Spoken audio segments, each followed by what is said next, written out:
I wanted to do this because with the start of the new ministry, Nancy Hicks Live, which we just launched in January, I've got some team members here.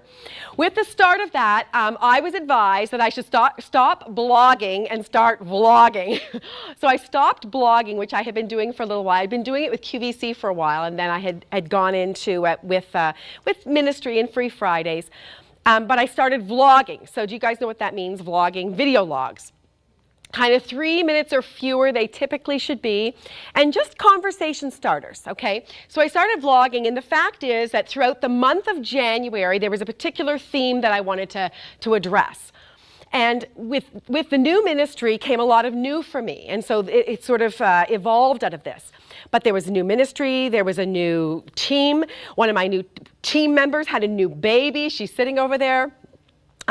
New office, still in construction, still under construction right now. New chapter in my life, a whole new portion to my story, you know, into what God is doing.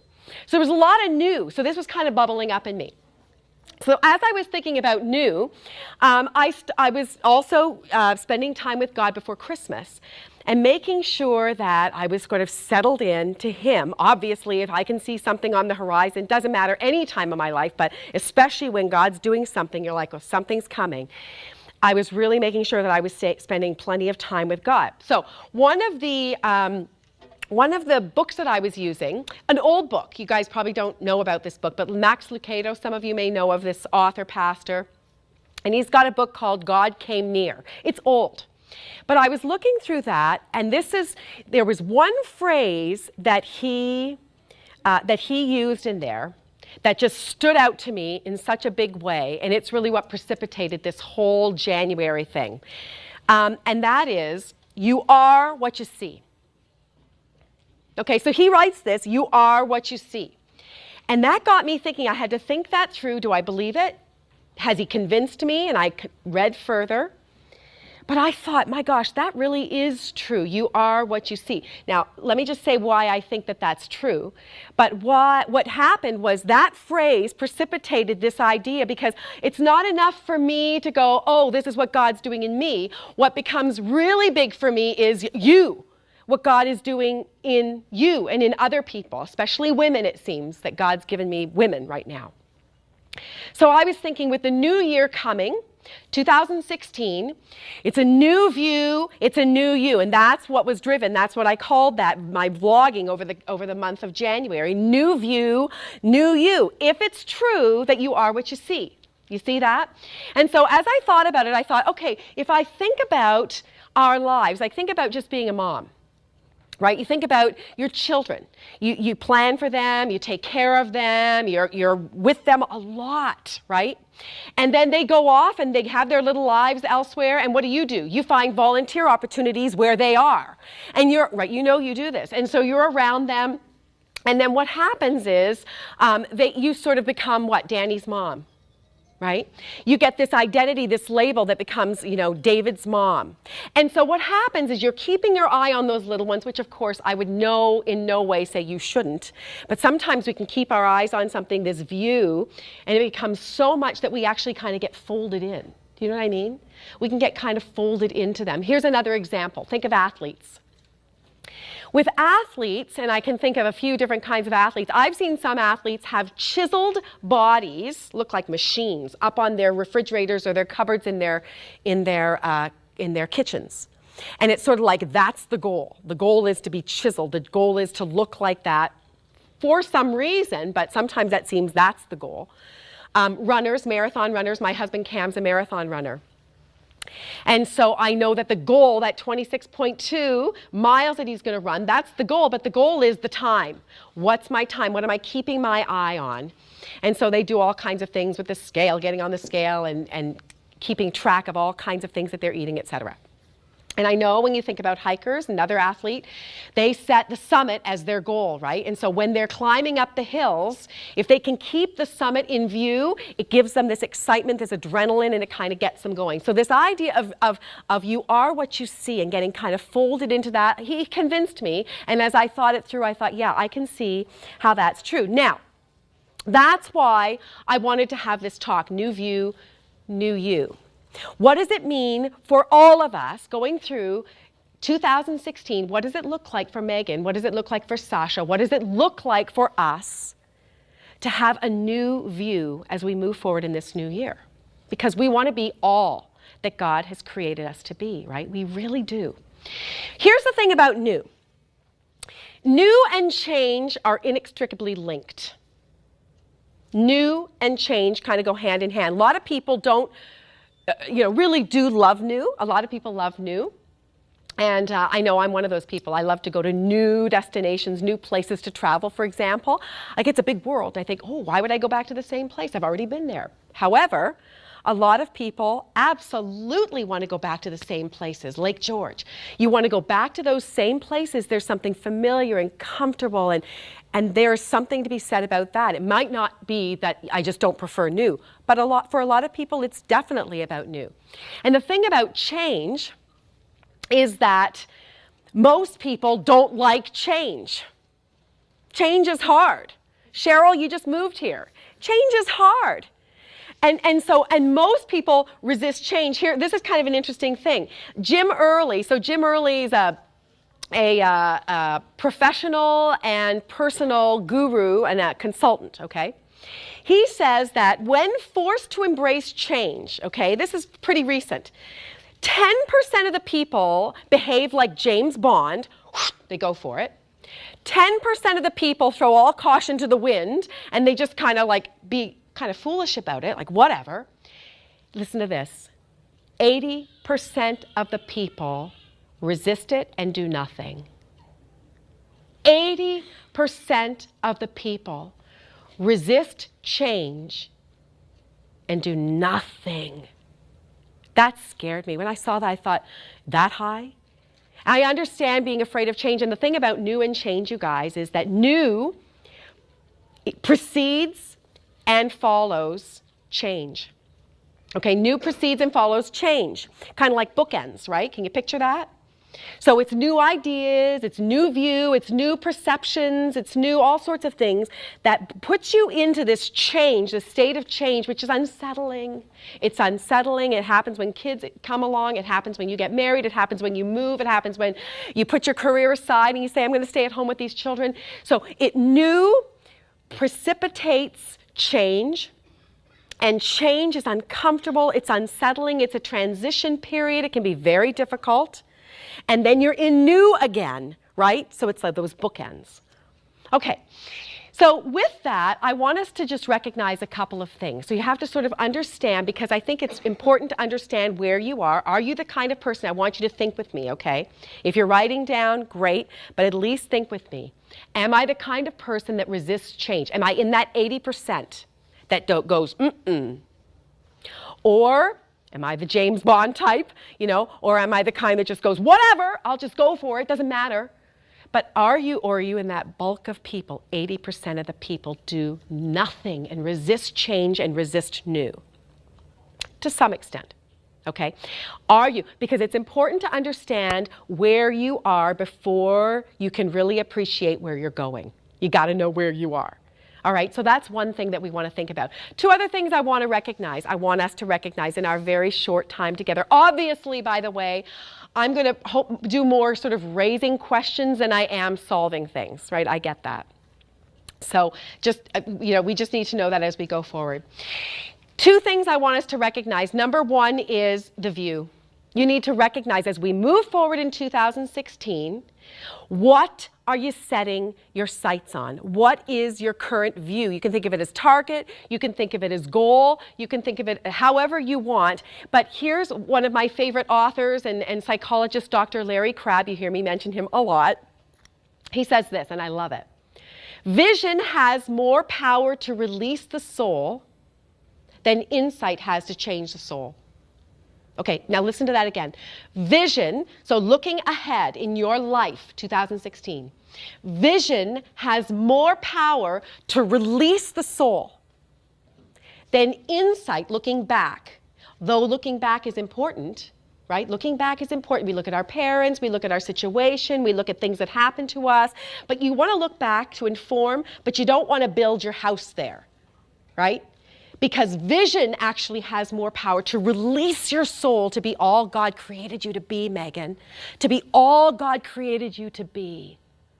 So that, I think, is really, really critical. And so, of course, what you want to do is identify your view. Identify your view. And so here's my question to you.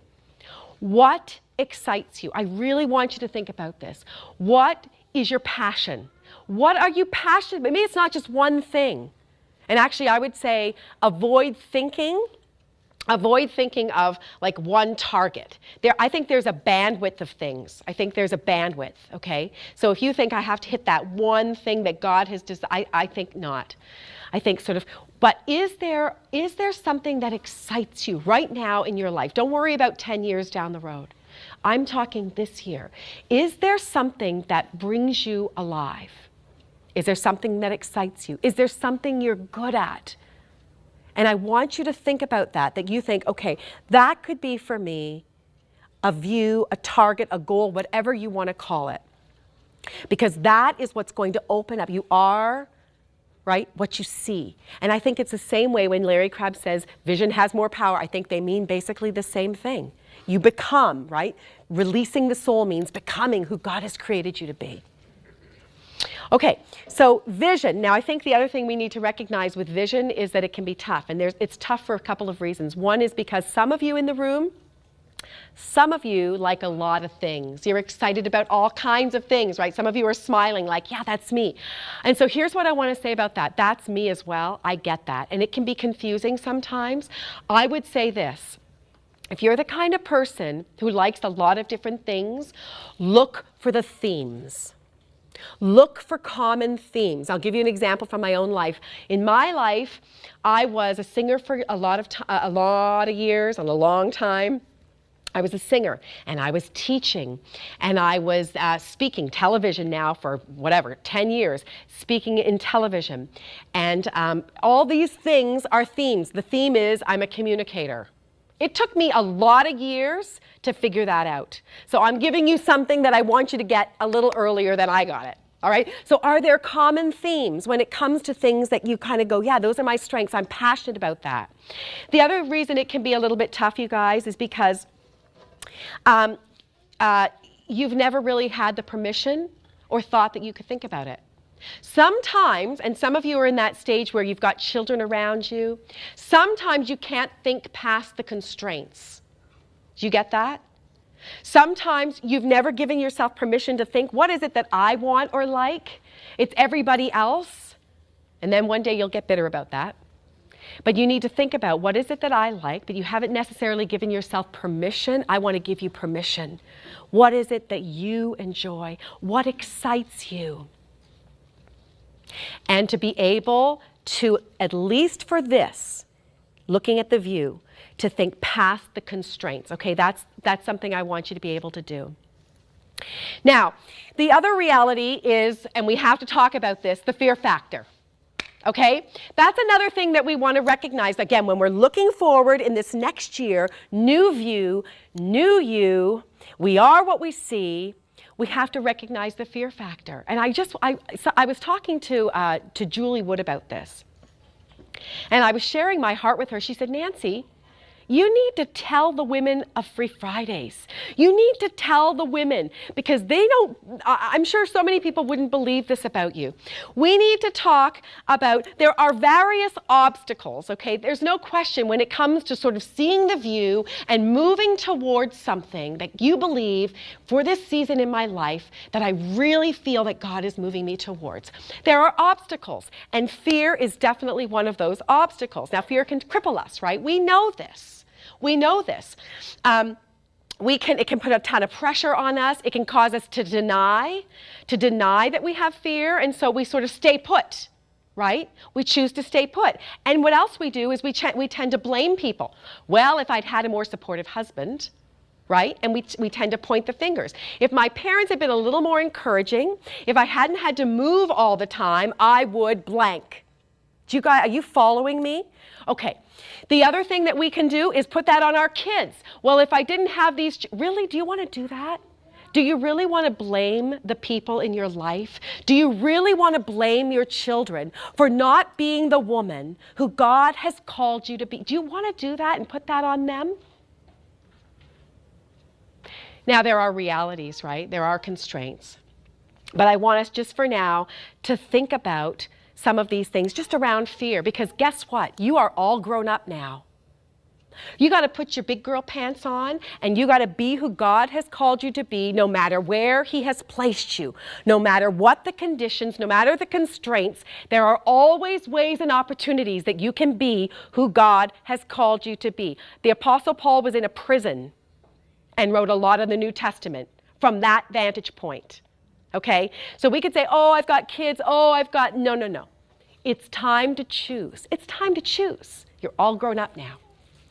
Now, the other reality about fear is, and I think we need to get honest, right? And so that, I think, if we can sort of put our finger on, yeah, I am kind of shifting blame, I am doing this, I think getting honest and pulling it out of the darkness and into the light, which we talk a lot about, is critical. It begins to lose its power when we bring it out of the darkness and into the light. So I think just flat out saying, yeah, actually, I am afraid. Actually, I have been blaming other people. I am petrified of moving forward. Guess what? You're in great company.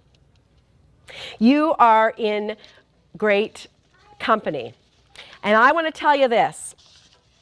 I don't know anyone who's ever done anything that I go, wow, who isn't afraid. You guys need to hear this. I know senior executives who are afraid. I know celebrities. I know performers. I know PhDs. They're all afraid. They're all afraid. I told my sister once, I said, you know, Deb, she said, oh, well, you have no fears. I said, are you crazy? Every time I get up to do any of the things that God's called me to, I'm sitting in the wings going, I can't believe I have to do this. What if I trip? What if I forget my words? What if I... Of course that's in there. The question is, what do I do with that? What do I do with that? Do I choose to let it cripple me and pull me down, or do I choose to move forward? And so I was thinking, you guys, about, you know that scene in The Sound of Music? You guys have all seen The Sound of Music? You know that scene where Maria is leaving the convent? Can you picture it? She's leaving the convent. Okay, I'm going to sing. She's leaving the convent, and she's leaving what is familiar, what she knows, and she steps out and she sings, what will this day be like? I wonder, what will my future be? Little minor key in there showing her timidity. I wonder, it could be so exciting to be out in the world, to be free. My heart should be wildly rejoicing. Then she pulls back. What's the matter with me? Right? And then she moves forward. I've always longed for adventure, to do the things I never dared. Now here I'm facing adventure. Then she pulls back again. Then why am I so scared? And everyone I know has the same thing going on. Boldness, timidity. Boldness, timidity. And it's going on in us while we're in the middle of it, while we're standing in the wings, while there's something you're on the cusp of. You just need to know it's going to come. And don't let it cripple you or hold you back. Don't let it cripple you or hold you back. I have to tell you the true confession. So I said, you know, I absolutely have this going on. And I will tell you that with the launch of this new ministry, I've had that. And my team has seen me crying and praying and picking me up and saying, I'm going to do that, Nancy. I've got that. And so I feel it, right? I feel it. And there's one quote that I've loved from the co-founder of the Salvation Army, Catherine Booth. She says, I know not what he's going to do with me, but I have given myself entirely into his hands. And she's talking about God. She's talking about God. And some days, you guys, I say that with such boldness. I know not what he's going to do with me. And I say it with joy and fervor. And I know not what he's going to do with me, but I've given myself entirely into his hands. And there are days that I say it because it just needs to be stated. I just need to put it out there and remind myself, you know, we all of us have the fear thing going on. Now, speaking of God, because if you can have a Jen view, a Sasha view, You can have a clearer view. If you can begin to get a picture of what excites you, what you're passionate about, you can identify your fear. If you can do those two things, good, but it's only going to take you so far. It's only going to take you so far. There is only so much that you have in you that is going to take you where not just you, but where God has in store for you to go. And so we need to talk about God. We all need a higher view. Okay, here's our view, but we need a higher view going forward into this next year and forever. But let's just talk about this next year. I want to tell you a story. My son, David, so I'm going to tell you two stories today. My first son, David, older one, when he was about 2, all right? He was really, short, obviously, he was 2. And it was really confusing for the little guy because we were in Canada and we were at the Salvation Army Church. And I wore the Salvation Army uniform. You guys have seen me with that on. And I had black skirt, charcoal nylons, and black shoes. Okay, that's just the bottom part, black jacket as well. But that's for the women. And so there were a lot of women kind of standing around one day, and David's just little guy. And we were standing in kind of a huddle, maybe it was after the service, and David wandered over accidentally and was latching on to another woman's knees. He was hanging on like very affectionately to her knees. And I'm looking at my child over there, and other people were noticing, and I was kind of feeling for David because I thought, oh, he thinks that's me. And I was protective of him, so I just gently said, David, David. But to the poor kid, it was just a sea of knees, charcoal nylons, black skirts, and these black shoes. It was like, could be any one of these people could be my mother. So anyway, David, he looked over, the penny dropped. He's like, if that's my mother, whose knees are these? So I kind of scooped him up and picked him up where he could see the faces of the people, not just the knees, and everything kind of looked the same. And I think in many ways that's like us. I think there's a part of us that says, pick me up, Mommy. Pick me up, Daddy. I can't see from down here. And we need a God view. We need a shift in perspective, right? And so some of you are thinking, I have a worldview, a perspective that very much includes God, right? I am absolutely keeping my eye on God, and sometimes we forget. And then there are others of you that are thinking, now why on earth, why would I adopt a God view? Why would I do that? And so I just want for those of you who already are there and who forget at times, I want to remind you, and for those of you who aren't there or going, why would I want to do that? I want to just tell you just a couple of things about God. Number one, God made you. Okay, here's why you want his view for your life this next year and forever after. He made you. He created you. Acts 1 says, in him we live and move and have our being. Karen, in him you live and move and have your being. He gave you the breath you have. He gave you the breath you have. He loaned it to you, and there will be a day where he withdraws his breath from you, and your days here will be done. And you don't have control over that, but he does. He made you. He made you. He knows what you need. He knows that you don't put coffee in the tank of a car. You were made to accommodate certain things. He made you that way. He knows that. Okay? Number 2, the second reason why you can trust his perspective, why you want the God view. Number 2 is he knows you. He knows you. Some of you are like, he knows me. No, really, he knows you. He knows your hurts. He knows your name, all of your names, your married name, your maiden name. He knows you. He knows your longings. He knows your desires. If you can't figure out what you want to do this next year that would bring life to you, he already knows what that is. He already knows. He knows you. He knows that you see weak. And he looks at you and declares strong. In me, strong. He knows that you see faithless. And he looks and knows, I am faithful and have enough for you. He knows that you feel like you see dying dreams. And he looks at you and he says, I have bigger dreams for you. I have bigger dreams for you, Pat. To me, that is astonishing. He knows you. Number 3, The third thing and final thing, but nowhere close to exhausting, please. Nowhere close to exhausting all of the reasons why you would want to adopt a God view. No eye has seen, he says. No ear has heard. No mind can conceive what God has in store for those who love him. That's what the Bible says. He knows what will make you soar.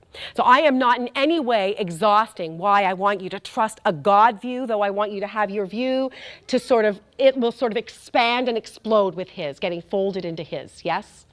Okay, and so the final reason, and this is the one that's most tender to me, is that he loves you. He loves you. When was the first time you heard that God loved you and it meant something to you? And it meant something to you. He loves you. He looks at you with eyes of love and a heart of compassion. I want to tell you one final story that illustrates this, that God loves you and is for you. 5 years ago, my son, the younger son, so I told you a story about my older one, my younger son, Aaron, he was turning 16. And we had said to him, Cam and I had said to him, so what do you want to do for your 16th birthday? And he was like, I think I want to go to see Switchfoot. Now, do you guys know Switchfoot? It's a band. And it's a band that has been so much a part of our lives for so many years. It's an amazing band. I love Switchfoot. And their key leader, John Foreman. My boys, so our basement is a studio. Tons of instruments, lots of recording stuff, and our boys have always loved Switchfoot. Aaron knows all the Switchfoot songs, he knows the keys, he knows it all. So we took about 8 friends of his to see Switchfoot down in the city in Philadelphia at the Electric Factory. So we're in this venue, and we have 8 of these kids, 16-year-olds down there. And they're all on the main floor. You guys been down there before? They're all on the main floor standing. There are 2 warm-up bands, and then Switchfoot's going to play for probably 2 hours, right? So all these kids, among hundreds of other kids, are all down on the main floor. And Cam and I, because I had a bad back at the time, we had to sit up in the balcony. That's where the seats were. So I'm up in the balcony. We were right at the front row, though. So here was the bar, and we could see everything. It was fabulous. Now, here's what you need to know about Aaron. Not only does he love Switchfoot and love the music of Switchfoot, but it's also a way that Aaron has used over his whole life.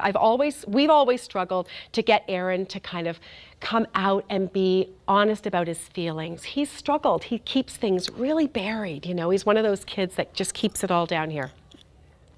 And so for many, many years, I would sit with him after, I remember 7th grade, every single day after school, you guys. I'd pick him up, bring him home, and we'd sit and have cookies and milk or something, and I would just see tears rolling. He had a hard year that year. And I would just sit and say, I'm right here, Aaron. I love you, and I'm here to listen. If you have anything you want to share, anything at all, I'm here to listen, because I love you. So this was kind of always a struggle with Aaron, you guys, just kind of getting him to kind of come alive, to kind of come out. And, you know, he studied classical piano, and there was a time when he wanted to study drums. We were like, yeah, play the drums, go crazy, let it all out, get it out, you know. So here we are now, that's Aaron, you need to understand that about him. So here we are now on his 16th birthday at the Electric Factory. He made a sign. He made a sign that said, it's my 16th birthday, can I play Stars with you? Stars is one of their songs. Okay, have you guys ever done that where you make a sign, you go to a concert and you hold up a sign hoping they'll call you up on stage? I'd never heard of such a thing. I had never, and I thought that's bold, and I don't think it's going to happen, but you know, whatever. So he makes this sign, it's my 16th birthday, can I play Stars with you? And so when Switchfoot comes out after the 2 warm-up bands, he's holding it, not right away did he hold it up, but he was holding this sign up. Now, for the second song that they sang, you guys, was Stars. And so I felt badly. I thought, shoot, there's no chance now that he's going to get up there and he's going to be able to play. I mean, there's really no chance now. I didn't think there was a chance before, but there's really no chance now. So he's holding this thing up, even though Stars had already come and gone. The concert goes on. We're enjoying it because we love Switchfoot. And he's holding this sign up, and we couldn't even see him anymore because there were just so many kids. It was awesome. All of a sudden, no kidding, you can get it on YouTube. all of a sudden, we see our 16-year-old being yanked up onto the stage by John Foreman. He calls him out of the crowd, and he pulls him up on the stage. Okay. I'm looking, going, is that my kid? I'm in the balcony. I'm like, oh my gosh. I'm watching Aaron. And he gets up, and John Foreman takes his guitar off of his neck and puts it on Aaron. True story. You can get it on YouTube.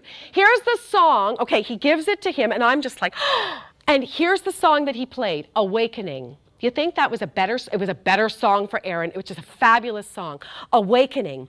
He starts to play, and but here's the thing, it was unbelievable. I was dying. But here's what's even more amazing to me. As soon as Aaron got up on the stage, I'm sitting there, and I'm like, wow. I see my husband, Cam, who's a suit. Right? He's conservative. He's a suit. You're laughing. It's true. Some of you know him. Here's what happens up in the balcony. He lunges forward, you guys. He lunges forward. I thought I was going to fall. He stands up. He lunges forward, and he begins to scream from the balcony, Aaron! He is yelling. I don't want to wreck my voice. He's yelling, Aaron! Aaron, go, baby, go! He is yelling it so loud. And in fact, my first initial response to that was, oh my gosh, Cam, sit down. Oh my gosh, you're embarrassing. That was like the first split second. And as soon as I was able to move through that stupid feeling and thought, I looked at Cam and his passion for his kid and cheering his kid on, go, baby, go. And I am telling you guys, I had a holy moment at the electric factory. I had a holy moment where I was looking, and I am not kidding. I was watching Cam, watching his son, and I immediately thought, God, that's exactly what you're like with us. That's exactly what you're like with us. Go, baby, go, go, baby. You guys, it was unbelievable, and I'm telling you, if you put Switchfoot, Aaron Hicks plays with Switchfoot, Awakening, you can see that video still today. I love it. He was 16, and I'm telling you, I have not seen my husband come so alive, and I've not seen my 16-year-old son at the time, who's a man now, come so alive on the stage doing what he was built to do, even if it becomes a career for him. I don't care. But are you doing something that brings you life? And that moment, that child was doing something that brought him great life. And it was a picture to watch Father loving and cheering on, and so for the son, the child. It was a moment. Why should you adopt a God view? For 2016, forget about the year after, you guys, for those of you who are here and anybody else who hears this video. Because his view, his perspective, is very much unlike yours. And the scriptures say, Hebrews 12:2 says, we fix our eyes on Jesus, who began and will finish your journey and your faith. The author and perfecter. Fix your eyes on Jesus. His ways are not your ways. His view is different than what you can see. You can perceive so much, right? You can move and muster through some of that fear only so far. But I am telling you, that plus the God who made you, who knows you, Angela, and who loves you and cheers you on, Cheryl. That's the God who says, I know the way. I know what I have in store for you this next year. And all he asks you to do is follow him. Follow him.